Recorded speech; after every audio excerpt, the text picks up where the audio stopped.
მადლობით მეგობრებო, თქვენ ხართ არხმუნი დრაივზე, მე დაჩი ვარ.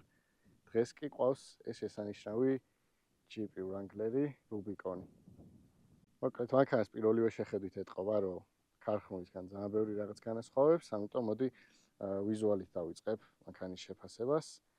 წინა მხარეს აყენია ეს aftermarket-ი ცხვირი, ფარებიც განსხვავებული უყენია, წინ ეს რკინის დამატება, რომელიც ვიზუალსაც უცვლის და ასევე ფუნქციურად ძალიან მნიშვნელოვანი არის, როცა მანქანა off-road-ზე დადის.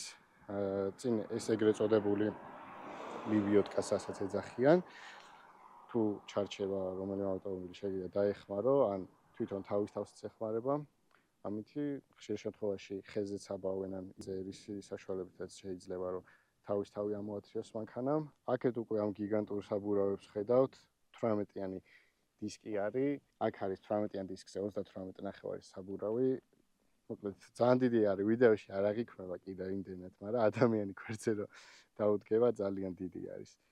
ასევე ეს მეტალის დამატებები არის არაქარხნული, აქ შიგნით ეს საფარი და დაკიდების სისტემა გვაქვს კიდევ შეცვლილი ამ ავტომობილზე. აქეთ რომ მოუყვებით, ფეხის ეგრეთ წოდებული დასადებები არის შეცვლილი, რომელიც ძალიან კარგი გამოსაყენებელი არის როგორც ასვლის ასევე ჩამოსვლისას. აქ ვიზუალზე ჭერს ცალკე დაგატრიალებინებთ. უკანა მხარესაც ანალოგიურად ეს დამატებები არ არის ქარხნული, შიგნითაც ეს დამატება აქვს გაკეთებული. აქაც ხედავთ რომ დაკიდების სისტემა არ არის ქარხნული და aftermarket-ი არის დაყენებული. უკანა მხარეს ესე გამოიყურება, ეს ბამპერიც არაქარხნული არის. მანქანაზე იდეაში ქარხნული ძალიან მცირე რამე არის დატოვებული და უფრო არის aftermarket ნაწილებზე აწყობილი. რაც შეეხება ახლა ჭერს შევეცდები რომ დაგათვალიერებინოთ ამისთვის მოგვიწევს ასვლა. ჭერზე ზემოდან ესე გამოიყურება, ესეთი რკინის დამატებით არის. შეიძლება გამოიყენოთ ნებისმიერი ნივთის გადასატანად ან მე დამხარე ხელსაწყოების წასაღებად. აქეთ ამ მხარეს რაც შეეხება ზემოთ ეს განათება შემდეგ დამატებული არის და თუ off-road-ზე სიბნელეში მოგიწევთ ან მისლში სიარული ძალიან გეხმარებათ, ამასაც ავანთებთ შემდეგ უკვე. აქეთ მხარეს ეს საჰაერო არის, რომელიც საშუალებას გაძლევთ, რომ ეს ნაწილი, ანუ ამ დონეზე დაახლოებით მანქანა შეუძლია რომ წყლით დაიფაროს. ქარხნული მონაცემებით აწერია რომ მაქსიმუმ აქამდე შეუძლია წყალს ყოფნა. შესაბამისად, ეგეც ძალიან დიდ პრივილეგიას ანიჭებს ამ მანქანას off-road-ში. რაც შეეხება ძრავს, ამ გამხსნელებით იხსნება, ჩვეულებრივ ამოვაგდებთ ორივე მხრიდან.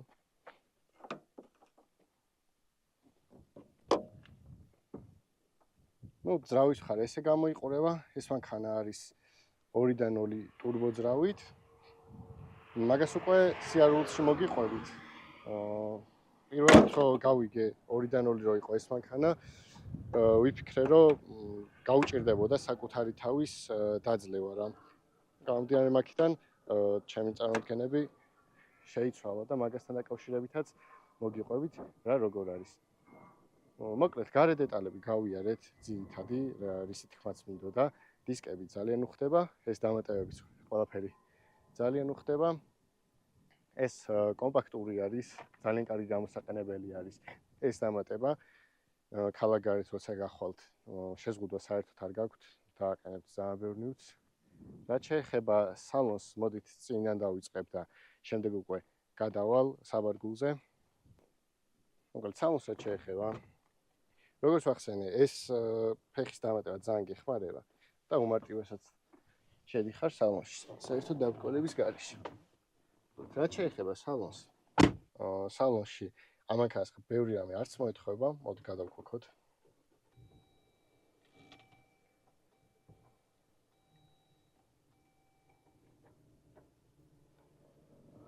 მოკლედ სალონში გვაქვს შუაში ელექტრომაჩვენებელთა დაფა. აქ გვაქვს ელექტროდისპლეი, რომელიც touchscreen-ითაა. ოდნავ დაგვიანება აქვს, მაგრამ ამ მანქანაში იდეაში არ ვთვლი, რომ საჭირო არის რაღაც ძალიან განვითარებული მულტიმედია გქონდეს, იმიტომ რომ ამ მანქანას სხვა დანიშნულება აქვს. რაც შეეხება ტორპედოსთან, გვერდზე რბილი მასალით არის გაკეთებული და დისკომფორტს არ შექმნის, არ არის პლასმასი.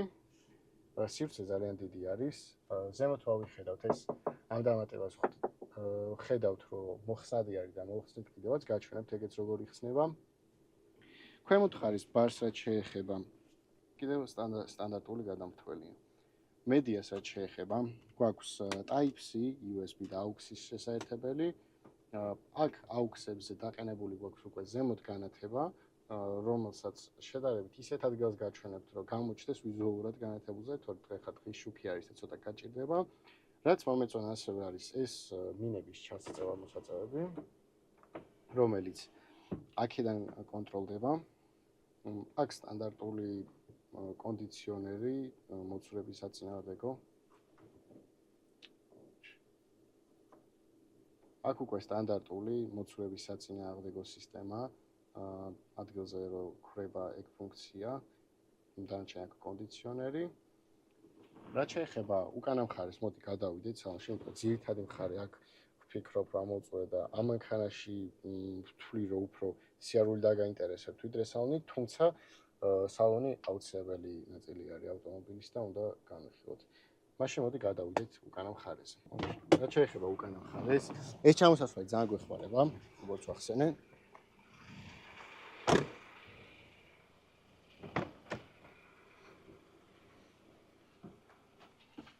უკანა მხარესაც ანალოგიურად ძალიან დიდი სივრცე გვაქვს. უკანა მხარესაც ანალოგიურად ძალიან დიდი სივრცე გვაქვს. აქედან საბარგული მოჩანს, ჩვენი დიდი სათავსო და ასევე ჩვენი სათადარიგო საბურავი.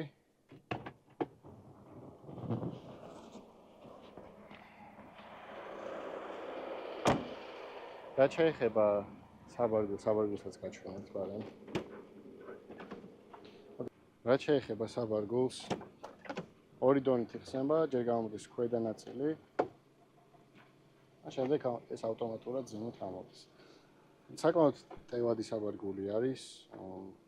4 ადამიანის კარგი თავისუფლად ჩავაგდება, ასე რომ ვთქვათ, და როგორც თქვი, საჭირო ნივთების არსებობის შემთხვევაში, რომელიც აქ არ დაეტევა, გვაქვს ეს დამატება, რომელიც საშუალებას გვაძლევს, რომ დავდოთ ნებისმიერი საჭირო ნივთი, რომელიც არ დაეტევა სალონში.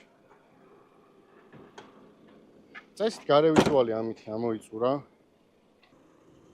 და დრო არის რომ გაჩვენოთ ეს მანქანა როგორ დადის. ამ ვიდეოში რა თქმა უნდა არ იქნება ეხლა ისეთი ოფროუდი, როგორიც შეიძლება რა პროფესიონალმა ადამიანმა შემოგთავაზოთ. უბრალოდ გზის საფარს გავუცდებით და მოგიყვებით იმ შეგრძნებებზე, რასაც ეს მანქანა იწვევს, ასევე რამდენად გრუბი არის, რბილი არის, რამდენად მომყოლი არის და ასე შემდეგ. მისი გადმოცემა შემიძლია. შესაბამისად, მოდი გადავიდეთ უკვე სიარულის ნაწილში. ჭერს რაც შეეხება, მოხსნიდი, მაგრამ ეხლა ახალი დაყენებული არის ეს დანათება, აქედან კაბელი არის და მოკლედ ძალიან უნდა ვიწვალო, რომ ეს მოხსნა. თუმცა მთლიანი აი ეს მოყოლებული ნაწილი იხსნება და წინა მხარეს შეგვიძლია ვიაროთ სახურავის გარეშე.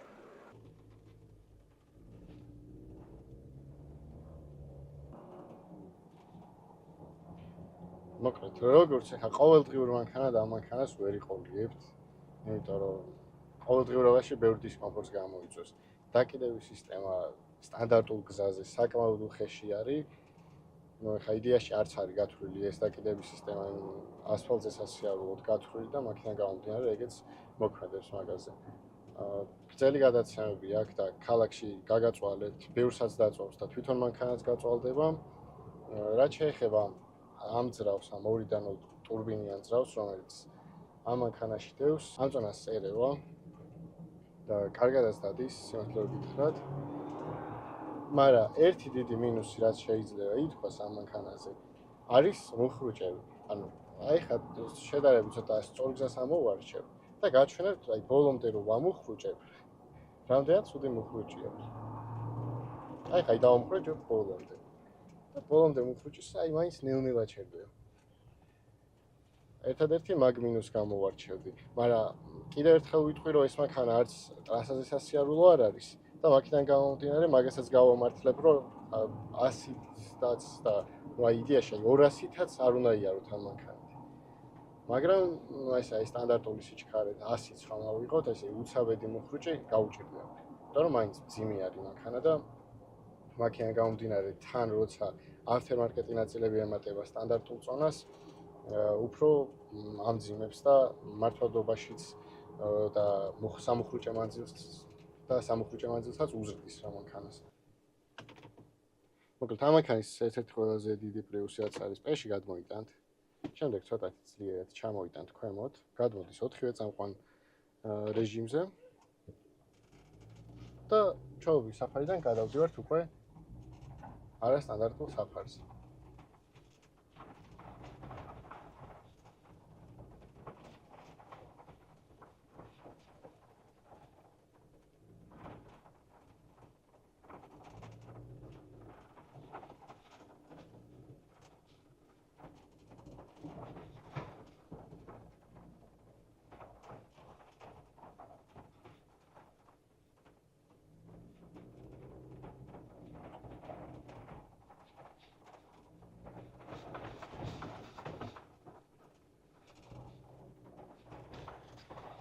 როგორც კი ესეთ გზაზე გადმოვალთ, მივხვდებით, რომ ეს დაკიდების სისტემა თავის საქმეში იდეალური არის და საერთოდ არ ჭირდება ასფალტზე სიარული. იდეაში ეს გზა არის ამ მანქანისთვის ყველაზე კარგი საფარი და ყველაზე კარგი ადგილი, სადაც შეგიძლიათ ამ მანქანით გაერთო.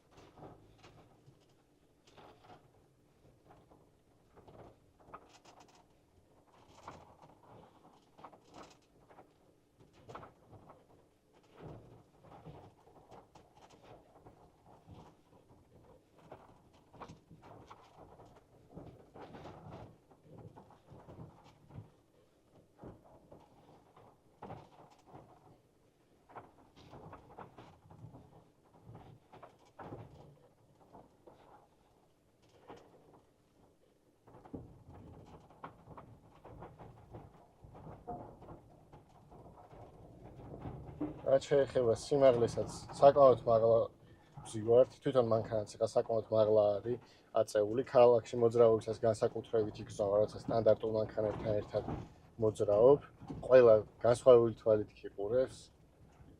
ძალიან ბევრი ცერათითი დავიმსახურეთ დღეს ქალაქში მოძრაობისას, ყურადღებას ძალიან იქცევს, მაგრამ აი ზომიდან გამომდინარე, არის აი ჩვენ ქალაქში მით უმეტეს საკმაოდ დიდი დისკომფორტი ამ მანქანით მოძრაობა.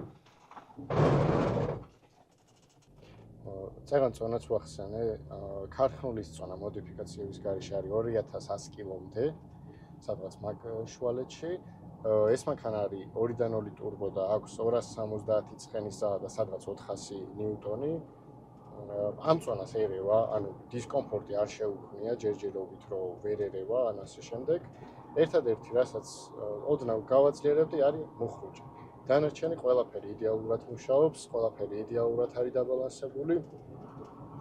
და თუ სურვილი იქნება და ამ ვიდეოს დიდი გამოხმაურება იქნება, შემდეგ უკვე უფრო მეტი ოფროუდის ნახვა თუ გენდომებათ, წავალთ უკვე ტურში, სადაც სხვა ბევრი მანქანა იქნება და საშუალება გვექნება, რომ ჩავიდეთ ძალიან დიდ ტალახში იქნება ეს თუ მთებზე ავიდეთ, მოკლედ ყველაფერი საშუალება არის ტურებში.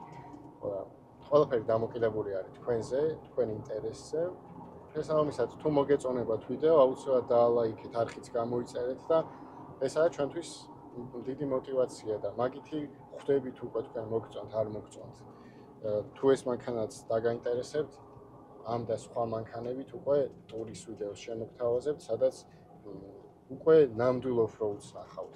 ეხლა დღეს მე გთავაზობთ აი რაღაც ოდნავ რო გადავალთ რა სტანდარტული გზის საფარიდან ისეთ ვიდეოს და შემდეგი უკვე ბევრად უკეთესი იქნება. ყველაფერი არის თქვენზე დამოკიდებული. ამასობაში უკვე მოვედით მემორიალებთან. აქაც ანალოგიურად, რა თქმა უნდა, გადავუხოთ სტანდარტული გზის საფარიდან. სანამ ავალთ ისევ რაც უნდა გავაკეთოთ, არის რომ გადმოვთოთ 4-ვე გადავთოთ ისევ 4-ვე წამყვან რეჟიმზე.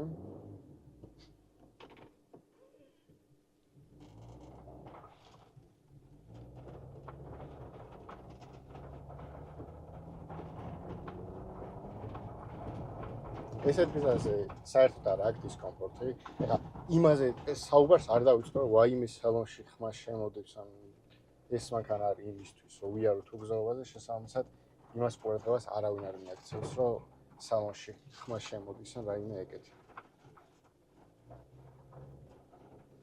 და როცა ამანქანას მართავთ, ანუ ისეთი შეგრძნება არ მიჩნდება, რომ არსებობს რაიმე აღმართი, რომელზეც ვერ ავალთ. ანუ ეს მთელი ეხა ეს მონაკვეთი ისე ამოვიარეთ, რომ საერთოდ კითხვის ნიშანი არ გამჩენია, რომ ამოვიდოდით თუ არა. კი, ვიღაც შეიძლება თქვას, რომ ეს ამის არაფერი არ არის, ძალიან დაბალი არ არის ისეთი სასწაული აღმართი, მაგრამ ანუ მაქვს იმის განცდა მაქვს ამ მანქანაში, რომ უსაფრთხოდ ავდივარ ნებისმიერი ტიპის აღმართზე. ცოტა ხანი აქ გავჩერდებით, გარე კადრებს შემოგთავაზებთ.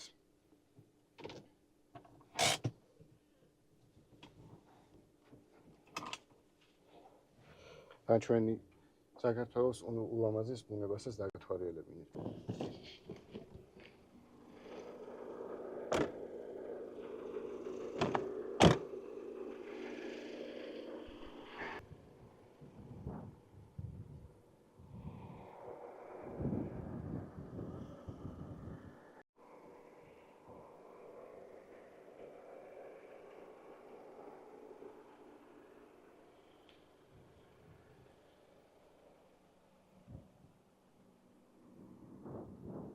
ეს მანქანა არის შექმნილი ესეთი გზები ამოიაროს.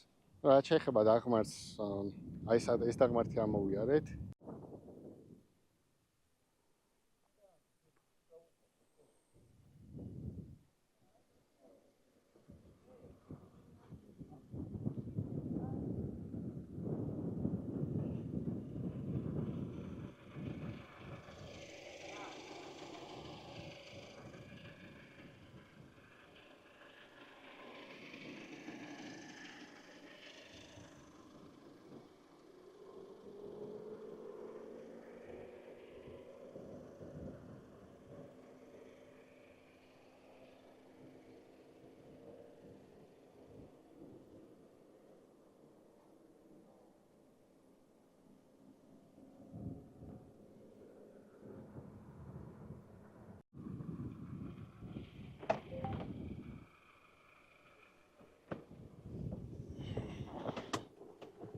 სალონიდან რითი შეგიძლიათ რუბიკონი და არა რუბიკონი გაარჩიოთ, კიდევ არის ეს წარწერა სავარძლებზე რუბიკონის და ასევე წინა და უკანა ხიდის ბლოკირება, რომელიც ჩვეულებრივ ვერსიას არ აქვს. აქ როგორც გაჩვენეთ, ეს ხიდების ჩართვა გამორთვა არის, დანარჩენი ყველაფერი სტანდარტულად. ამ ღილაკებზე უკვე შეგიძლიათ განათებების დაყენება, ამ შემთხვევაში ეგრე არის ყოველ შემთხვევაში, აუქსი ერთით ზემო განათება ირთვება, შემდეგ უკვე წინას თუ ჩართავთ, შემდეგ შეგიძლიათ აუქსებზე დასვათ და ბევრად უფრო მარტივი ხდება ამის კონტროლი. მაშინ დავიძრათ და გავაგრძელოთ სვლა.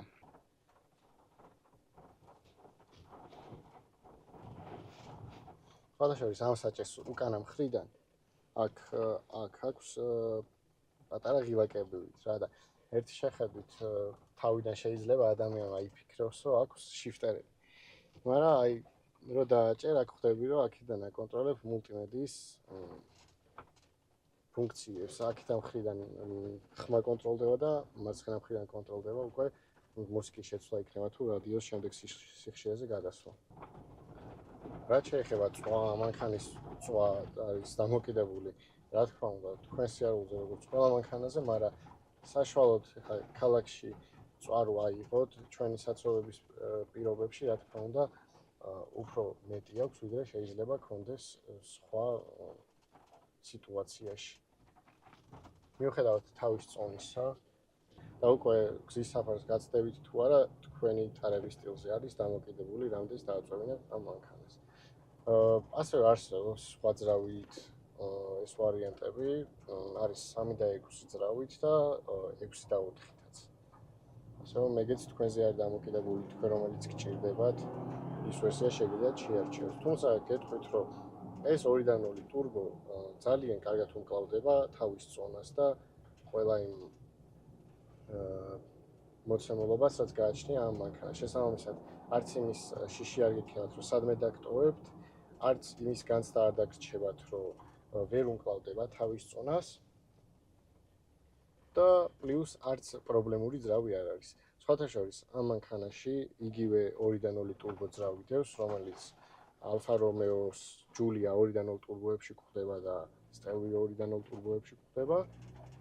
შესაბამისად, თუ რაიმე საჭიროება გაქვთ და დაგჭირდათ სიტყვაზე ძრავი თუ გაგიგვჭდებათ, ნაწილები ძალიან მარტივად იშოვება, ან თუ მთლიანი ძრავი დაგჭირდებათ, თვითონ ძრავებიც ძალიან მარტივად იშოვება. შესაბამისად, არც ნაწილებზე არ გექნებათ პრობლემა. ეს რაც შეეხება ძრავის განყოფილებას და სავალ ნაწილს რაც შეეხება კიდევ, ეს მანქანა ცნობილი ამითი არის ერთ-ერთი მთავარი ფაქტორი, რომ სავალი ნაწილი აქვს ზეგამძლე, შესაბამისად გაგიჭირდებათ, რომ ამის სავალ ნაწილს რაიმე უქნათ.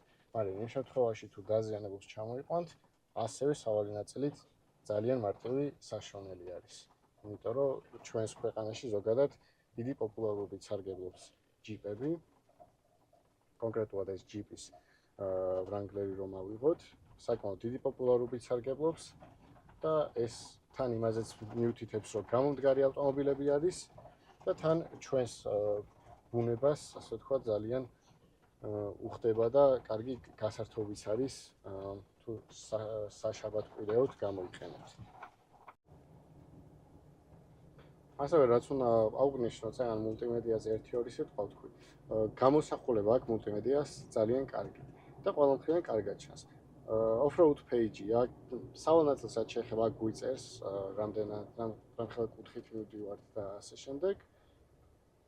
აქ უკვე ყველაფრის ტემპერატურა არის მოცემული და აქ უკვე რამდენად დახრილ ზედაპირზე მოძრავთ.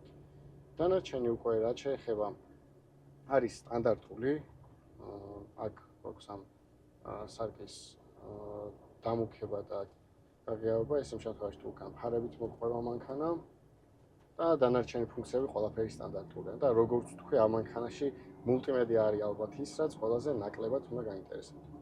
ამ შემთხვევაში ამ მანქანას უკან ვერ დავყვებით.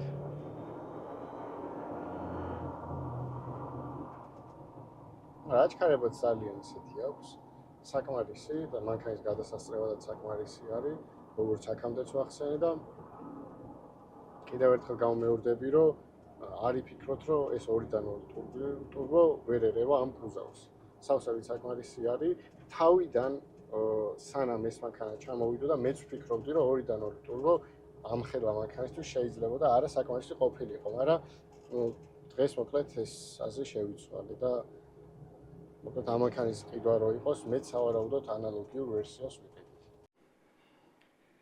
მოკლედ, თუ მოგეწონათ ვიდეო და ლაიქეთ, გამოიწერეთ არხი. ვიდეოს ბოლოს რაც შეიძლება თქვათ არის ამ მანქანის ყიდველებზე შეგვიძლია რომ ვისაუბროთ. მოკლედ ეს მანქანა ვერ გეყოლებათ, როგორც მთავარი მანქანა, რომელთაც უნდა იმოძრავოთ ყოველ დღე. სავარაუდოდ ეს უნდა იყოს ან თქვენი მეორე, ან გასართობი მანქანა, ან მესამე, რომელსაც აი ეს შაბათ-კვირას თუ გამოიყვანთ. კი, ტრასაზე საკმაოდ დისკომფორტი არის, იმიტომ რომ გრუბი არის, მაგრამ როგორც კი გადმოვდივართ შესაბამის საფარზე, ხვდებით, რისთვისაც სჭირდება ეს დაკიდების სისტემა. რაც შეეხება ფასს, ზოგადად ეს მანქანები ჯდება 30-დან 40-ის ფარგლებში, თუმცა შეიძლება გაგიმართლოთ და ჩამოვიდეს aftermarket-ი ნაწილებით, მაგრამ თუ სრულიად ქარხნულ მდგომარეობაში ჩამოვა და შემდეგ ამ ვიზუალამდე რომ მიიყვანოთ, ჯდება საკმაოდ ძვირი. ჯერ ამ დეტალების ჩამოტანა და წონა და ასე შემდეგ. აქედან გამომდინარე, ფასი საბოლოო ჯამში მაინც ინდივიდუალური არის, მაგრამ აი ესე საშუალოდ და უხეშად რომ დავთვალოთ, დაახლოებით 30-დან 40,000 დოლარამდე დაგჭირდებათ, რომ ანალოგიური ავტომობილი გყავდეთ. ნუ იმ შემთხვევაში თუ ამერიკიდან გინდათ ავტომობილის ჩამოყვანა, თქვენ ადგილას მაინც შევეცდებოდი, რომ უკვე ვიზუალურად მაინც შელამაზებული ავტომობილი შემერჩია. და შემდეგ უკვე აღარ მოგიწევთ ამაზე თანხის დახარჯვა. თქვენთან ერთად იყო დაჩი, ეს არხი Mooney Drive არის. თუ ვიდეო მოგეწონათ, დალაიქეთ, არხის გამოწერასაც რა თქმა უნდა ძალიან დიდი мотиваცია აქვს და ჩვენთვის ძალიან მნიშვნელოვანი არის. შესაბამისად, კომენტარებში დაგვიწერეთ, შეიძენდით თუ არა ამ ავტომობილს და მაინტერესებს თქვენი აზრი, რას ფიქრობთ off-road ტური დაგაინტერესებთ თუ არა. შესაბამისად, მე დღეს ამითი გემშვიდობებით, ჩვენთან იყო ჯიპი Wrangler-ი, Rubicon-ი, საკმაოდ მაგარ ფორმაში. მშვიდობიან დღეს გისურვებთ, დროებით.